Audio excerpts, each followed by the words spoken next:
તો હાલના સોશિયલ મીડિયાના જમાનામાં બાળકોને મોબાઈલ આપવા હવે લાલ બત્તી સમાન સાબિત થઈ રહ્યા છે। ત્યારે ભરૂચમાં પિતાએ પોતાની 9મા ધોરણમાં ભણતી દીકરીને મોબાઈલ આપી ભારે પડ્યો છે।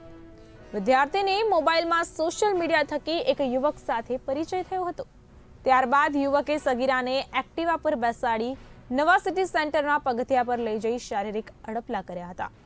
ત્યારે હાલ ભરૂચ બી ડિવિઝન પોલીસ મથકમાં ભોગ બનનાર સગીરાની માતાએ પોલીસ ફરિયાદ નોંધાવી છે, જેમાં તેઓએ આક્ષેપ કર્યો છે કે ફરિયાદીની સગીર વયની 14 વર્ષીય દીકરીના પિતાએ તેને મોબાઈલ આપ્યો હતો અને તે મોબાઈલથી કોઈ માઝ નામના યુવક સાથે વાતચીત તેમજ સગીરાને એક વખત તેને મળવા પણ ગઈ હતી।